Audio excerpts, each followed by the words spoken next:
Hello, welcome to the Minimalist EDC. My name is Chris, and today is another new knife day. So this guy I picked up off Knife Swap on Reddit. I don't think this one's going to stick around, but I wanted to check it out. I've had my eye on it for a while, and one came up for a decent price. So I thought, you know what, I'll give it a go, and then maybe I can move it down the road if if it doesn't vibe with me. But I have never owned a Spyderco PM2 before. I know that feels like blasphemy in the knife world, but it's just not been my jam. I've handled them at various knife dealers, and just it's not the size of knife that I want. But I wanted to check out the Spyderco PM2 Tanto because it looked interesting, and this one, as you'll see, came with a little bonus. So, getting into it, Spyderco's traditional packaging, and as we see, we have this guy wearing the bronze anno titanium scales with this really neat blue anno milling design on there. So it also comes with the traditional G10 scale. So this is what it would look like if it was a G10 version, but it's not. So we're moving on. This guy. This is a beast. Like it's weighty. So let's take a look at that. First of all, let me grab my scale. See if I can get it to 0. Yeah, 5.2. It's a weighty boy. And so you would know this in your pocket. But this is an example of a knife that has been substantially modified through aftermarket parts. So quite obviously, it's got a scale redesign, right?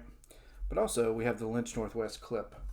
The original clip for this guy, I don't believe it was included from the seller, which is fine. I don't particularly care for Spyderco's base clips anyway. But you can see this is a deep carry clip that will keep this thing completely in your pocket and doesn't obscure its little lanyard tube at all. But let's take a look. Ooh, that came out quite nicely. So what do we have here? We have a S30V blade made in Colorado, and we have the Tanto variety. So they've done this once, twice, not 100% sure. Usually they're exclusives, but the Tanto is a more aggressive looking knife, I suppose, but also has some interesting utility that comes along with being this shape that the normal one does not provide. So let's give you a little bit of a size comparison because why not? So we got our American $2 bill.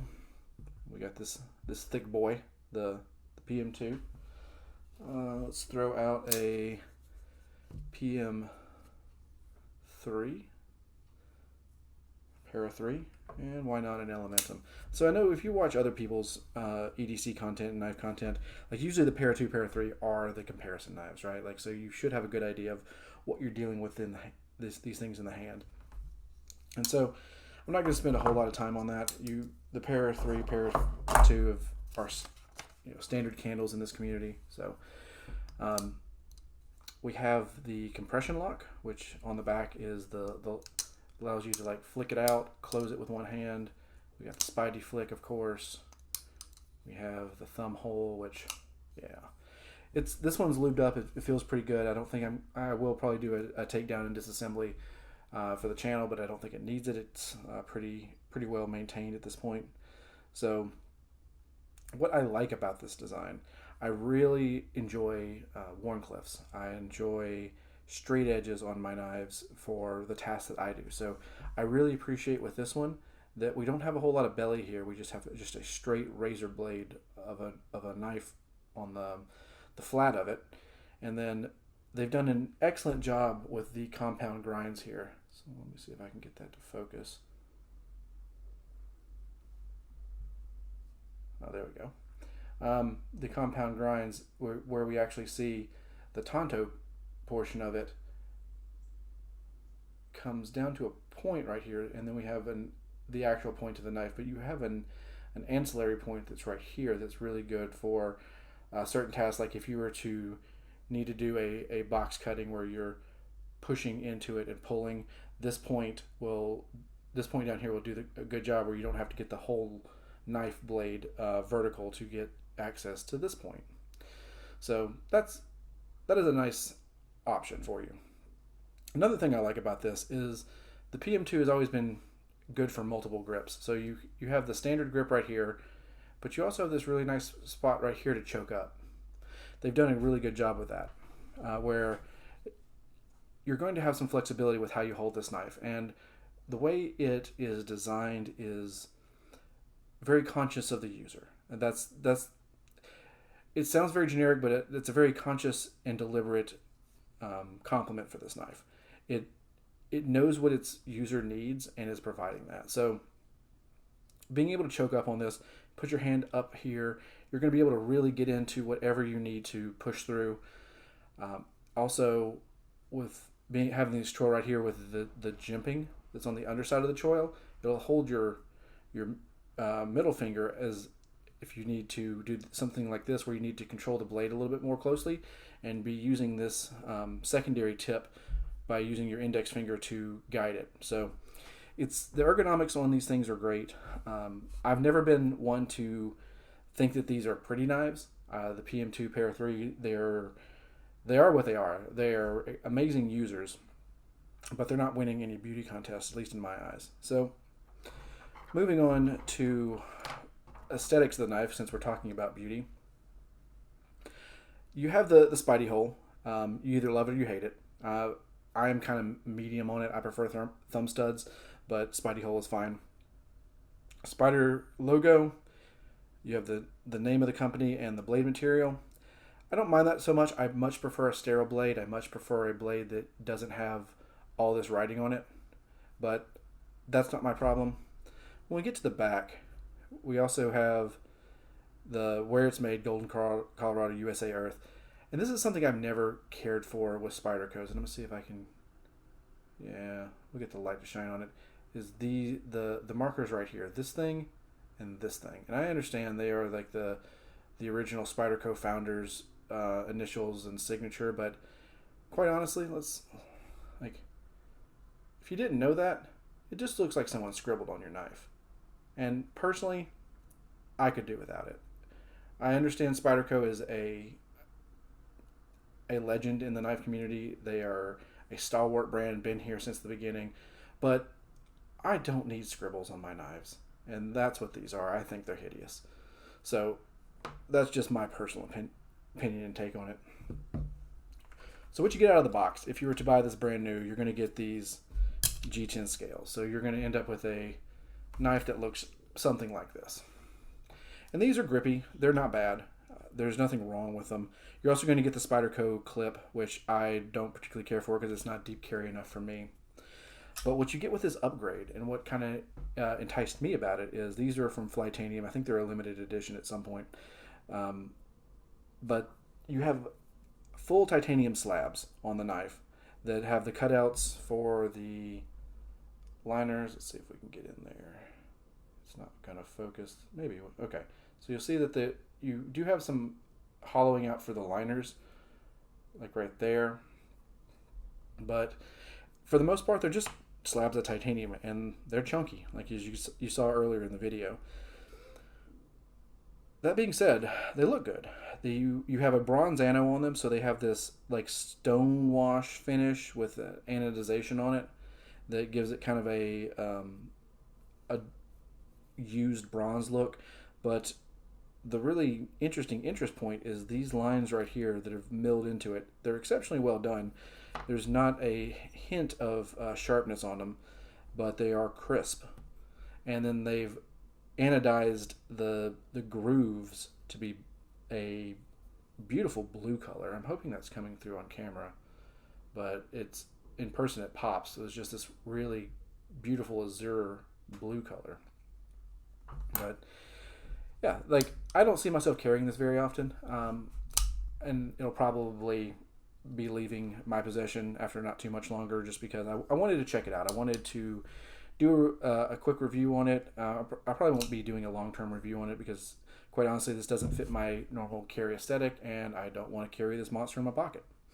But I think it's a neat knife, and I think for the people that this knife is for, I think you're going to see a lot of use out of it, a lot of hard use, a lot of long-term use, because what you get out of this versus the standard Spyderco blade shape, and we'll talk about that real quick. The Para 3, the Para 2 is PM2 is very similar in blade shape. It has all this belly, which is good for certain types of cuts, right? You can do a lot of slicing, a lot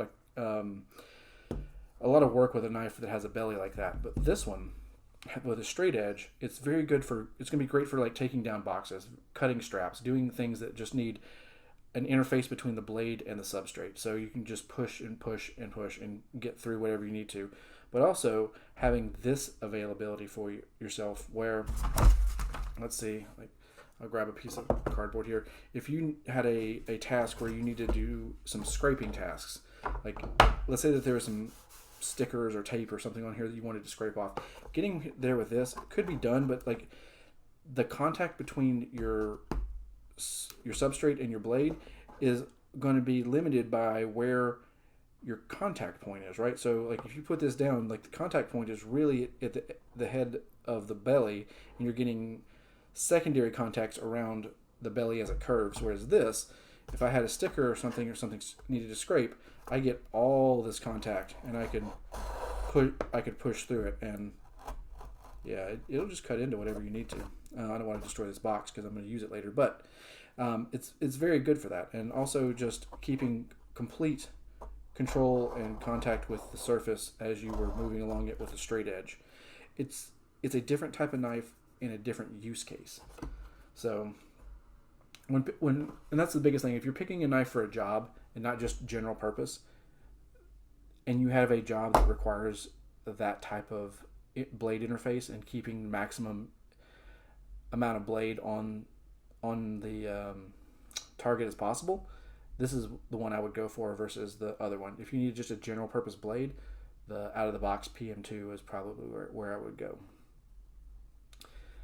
I don't know what else there is to say. We have we have the compression lock. We have the really good jimping. Spyderco does jimping very, very well, so it feels solid in your hand. It's not going anywhere if you are using this for hard use tasks. I don't think there's any chance of this jumping out of your grip, because these jimpings are really solid. The close on the knife. And this is one thing that I've not liked about some aftermarket scales is, let's see if I can show you this.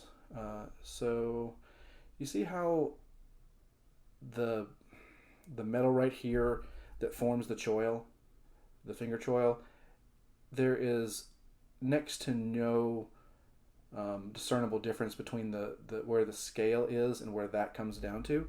So what that means in practice is if I have my finger here, focus, all right, and I'm closing it, as this thing swings closed, that hits my fingernail every time. That comes, and it's not a painful sensation. It's just something to note.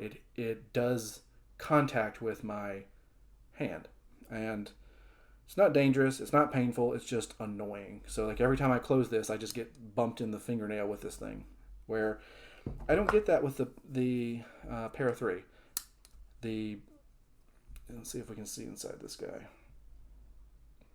Focus. Yeah, the area that forms the choil is set far enough back in that liner that it's not contacting my fingernail, and I prefer this a lot more. Like, so this little guy I actually carry on a fairly regular basis. I like the Para 3 quite a bit versus the my preferences for a larger knife like this. But that being said, I'll probably do a disassembly and maintenance and takedown on this guy before it's time to go. And so stay tuned for that. But thank you for your time. I appreciate it. This has been the Tanto PM2. Thank you and have a great day.